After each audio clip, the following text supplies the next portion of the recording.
Hello guys, I'm Liz, and today I will be explaining to you all about the new build on Bloodmage, which is Spear Bloodmage Bleed, or you can call it Bleed Mage. Not Blood Mage, but Bleed Mage. As you can see from the build showcase, the damage is so high. Like, I've been searching for a build that can one-shot boss like on 0.1. Like it's literally a nuke. I think we're back at patch 0.1 again. Like, we're running Lightning Conduit on Stormweaver, but now we're running Blood Hunt on Bloodmage. So why Blood Hunt? Because Blood Hunt will scale based on your bleed damage. Scale with critical damage, guys. So if you stack critical damage on Blood Hunt, as you can see right now I have 862% critical damage bonus with 100% critical hit chance. If you stack critical damage bonus, so basically if you do a bleed damage total of 5 million, and then the 5 million will be crit by 862%. Bro, it's so good. I was not enjoying this patch because the loot is so bad and all the build is like my first character in this league was Lich. I tried Lich Minion and then Lich Chaos, and both feels bad. And then I switched to a Huntress, the Amazon Lightning Spear. It feels great. But then there is Deadeye, which can duplicate your frenzy effect on your skills. Then I changed to Deadeye. But then some Thailand guy, shout out to this Thailand guy, I forgot what his name. I think it's Sahan Thai. You guys should check his build showcase on his channel. Like, his build is so godly. Like, the bleed came up very fast. Like, holy, this build is literally the best build right now. Even survivability is so good because if you're Blood Mage, you get Life Remnant, and Life Remnant can double your HP. Like, it's so tanky. Imagine if you have 3k, basically when you're doing mapping you will have 6k all the time. Also, there's a Ascendancy passive that prevent 25% life loss from hits, and then the damage will be distributed over 4 seconds. So you will not get one-shotted a lot if you're using Blood Mage. Also, Blood Mage will add critical damage bonus per 40 life. So that is why life is pretty important. Then, alright, I think enough yapping. Let's move to the gear. So this is the gear I'm currently running. Of course there is Tangle Tongue, guys. This patch is Tangle Tongue meta. Like, this spear is so insane, guys. With the 4 critical hits, basically it will multiply your damage. Like, holy, this spear is so broken. I mean, not broken. It's not broken. It's It's balanced, guys. It's balanced. Also, if you have like a 2-rune socket or like a corrupted version with a critical added percentage to critical damage bonus, I mean not added percentage, but I think it's multiplicative. So if you have 500 critical damage bonus from your gear entry, and then you have 24% to critical damage bonus, basically it will increase the 500 based on the 24%. So 500 increase 24%.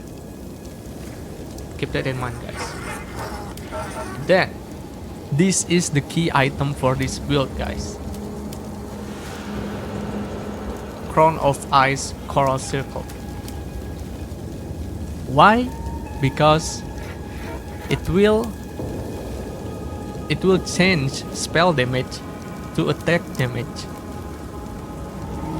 So on a budget version, you can run a focus with high increased spell damage and high increased cold, fire or lightning, but for the increased elemental damage, basically you need to see on your ring, like is there a lot of fire in your ring or is there a lot of lightning, because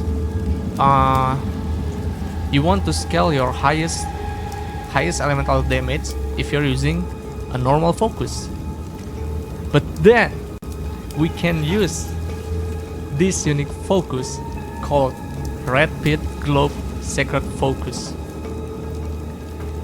It will increase spell damage 10% every 100 maximum life.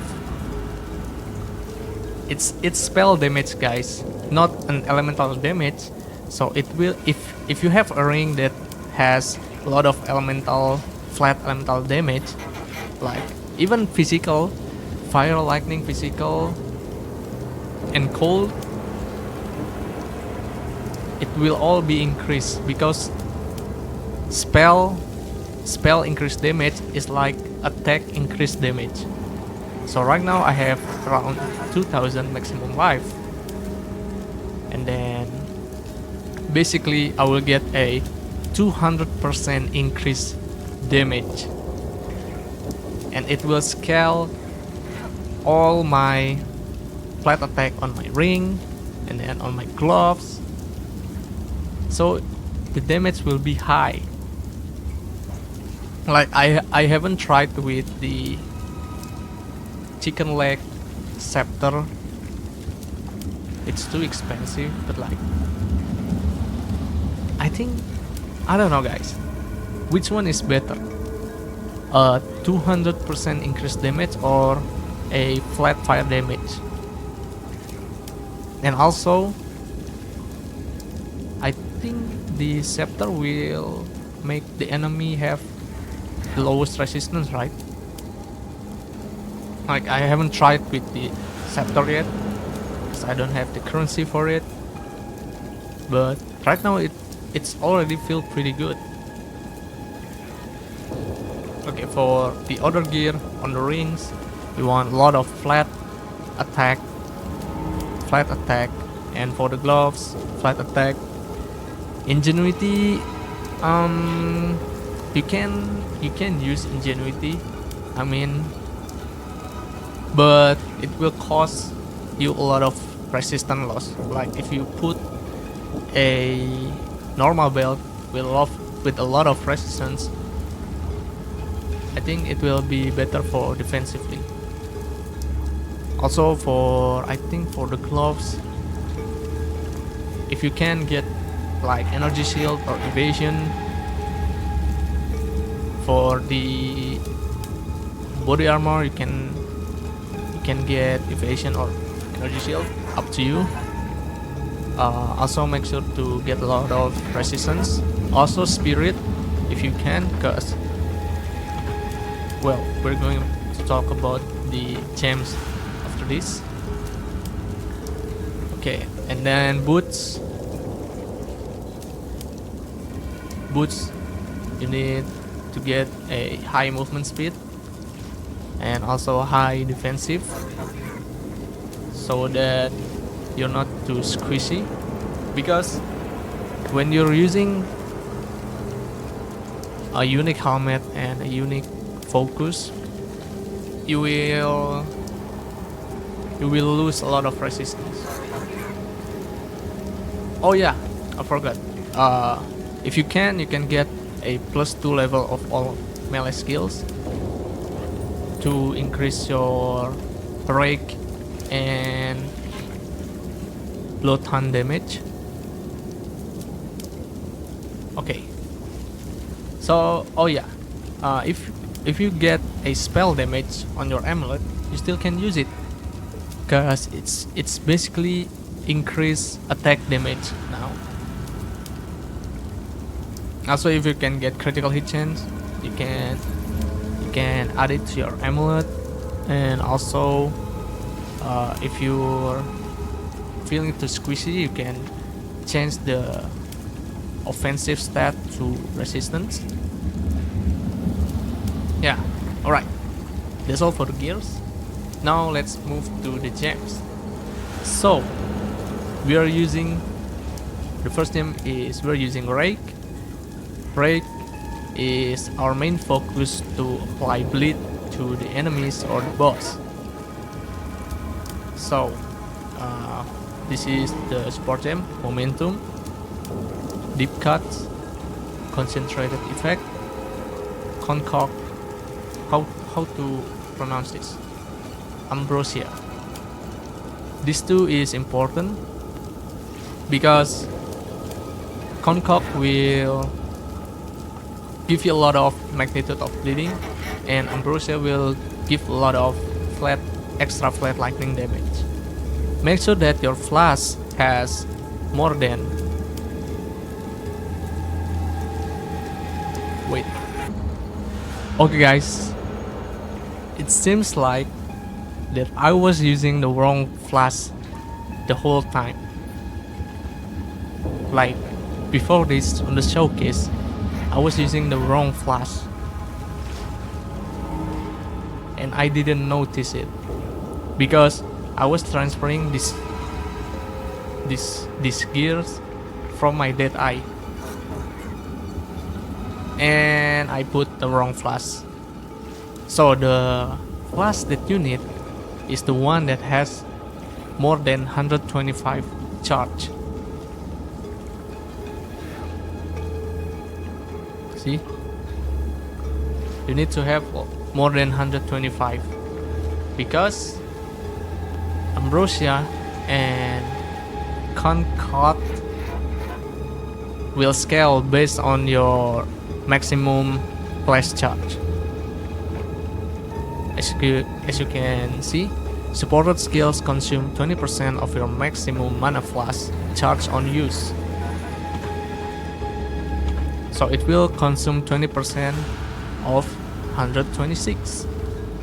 So if you have 75, the extra lightning damage that you get will be a lot of smaller. So each flash charge consumed will be 3% of damage as extra lightning damage. So the higher maximum charge on your flash that you have, it's better. Damn, I didn't notice that I was using wrong flash. The damage will be higher, guys, if you are using a high charge flash. Alright. Also make sure that when you apply bleed using Rake, at a bit distance from the enemy, because Rage will increase your damage based on the distance travel. Alright, Lightning Spear, as usual, Fall, Pork, Martial Tempo, or if you feel you have enough attack speed, you can change this to more offensive one like Long Shot or I don't know, anything. Less red, because why not? We are using bleed, so we scale a lot of bleed. Primal armament to increase the elemental damage. Alright, next, Blood Hunt. Blood Hunt, we are using Behead. This feels pretty useful when you're clearing map. Like, it's like a free headhunter, but you need to click. So, since we are using Lightning Spear with bleeding, sometimes the rare enemy will get bleed, and if they're not dying, if they are still alive somehow, we can use Behead to get their modifier. Also, we put inevitable critical, so we have more critical hit chance. Overextend, this will increase, this acts the same like this percentage to critical damage bonus. Basically, it will increase your critical damage bonus by 30%. As you can see, currently it's 663, and if you put this, it will be 862%. Remember, Blood Hunt will scale based on your critical damage bonus. Blasphemy, this one is basically to apply curse, because on the ascendancy, Bloodmage ascendancy, there is blood barbs, so bleeding you inflict on a cursed target is aggravated. So since I'm too lazy to put on a curse manually, I just use Blasphemy. Also, it feels good when mapping. Herald of Thunder, Electrocute, for this is for generating frenzy charge. Electrocute, Neural Overload, Inner Fate, Lightning Infusion, Combat Frenzy. Infernal Cry is also important because this will give you a lot of damage as extra fire damage. I think it's around 100%. I don't know the calculation, guys. Basically, it's a lot of gain as fire damage. I think it's around 100% or more. The gems are using Raging Cry, Enraged War Cry, Premeditation. Disengage is to apply. So the combo is like this. First you put Orb of Storm, and then you want to generate rage until more than 10, and then you press Infernal Cry near the enemies, and then you move away a bit, and then you strike, and then next you disengage. Why disengage? Because it will apply a shock ground on the enemy, so this will increase damage taken to the enemies because of shock. Then Orb of Storm is to get rage. Brutality, I think this is because I was following the Thailand guy Sanantai. He on history, I think he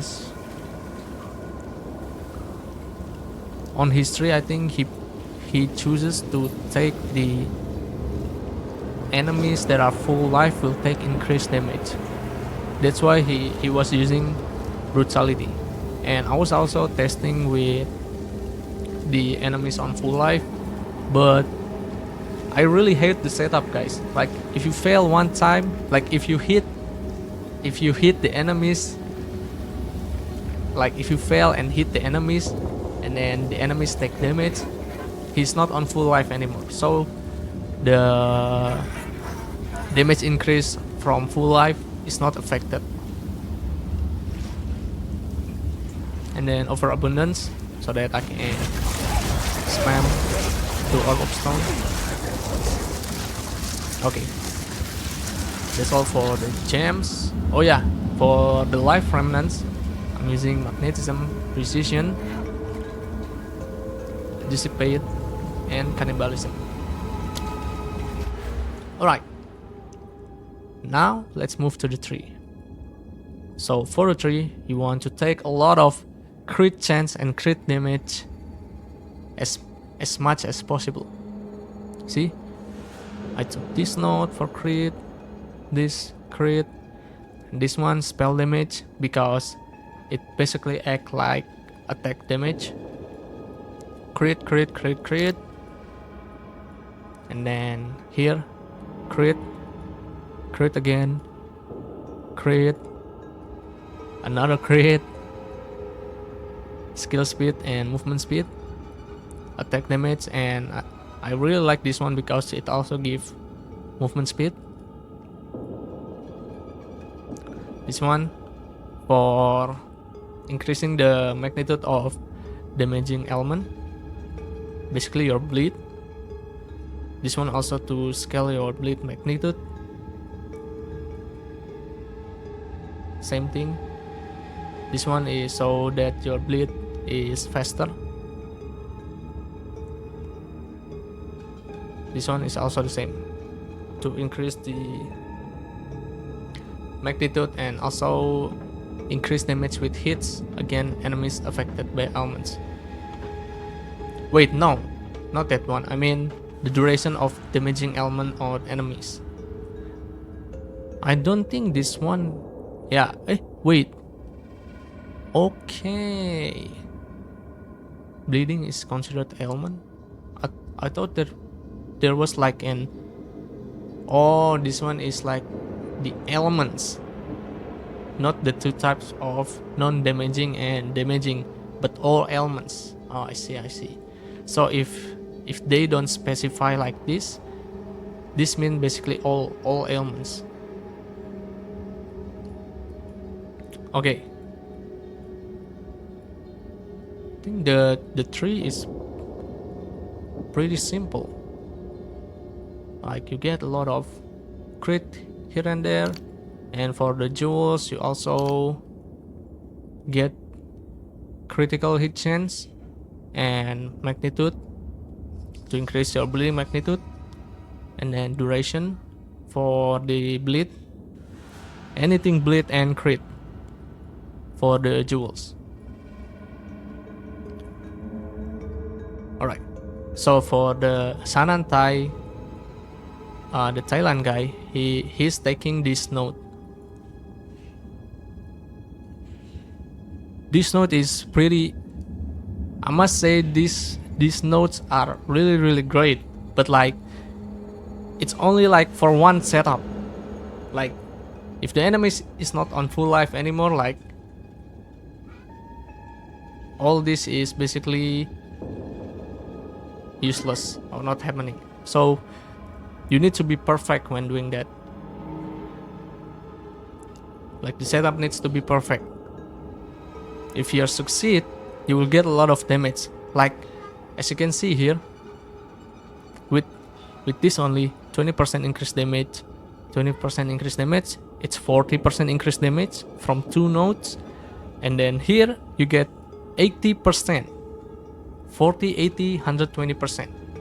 Also 50% increased critical hit chance on full life, and this too is 80% critical damage bonus on full life. Like if you can do the combo in one shot, you can get a lot of damage, but like I'm too clumsy and I really hate to do a proper one-shot combo. Like imagine if like the enemy dodges, or like I don't know, like even I think there's time when I'm doing Trial of Sekemas, like when the boss have too much energy shield, the bleed doesn't proc, and then this become useless. Like I really hate that.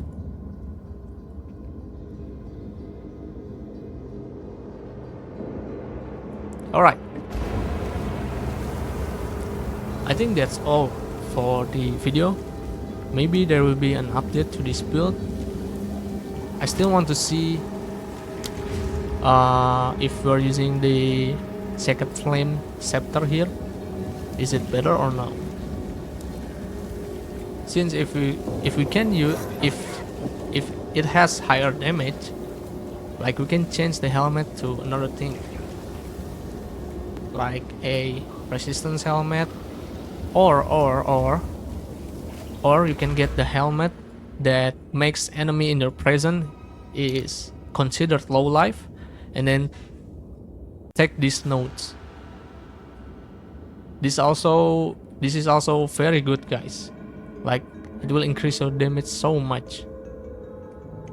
Like, if the flame scepter is better than this focus, I will change my helmet to the, I forgot what's the name, but it will make enemies on your presence considered as low life. Alright, I think that's all for the video.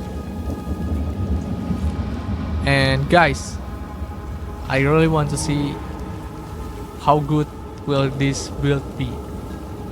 Like, even from the showcase on the Thailand guy, like, holy, he one-shotted Arbiter, guys.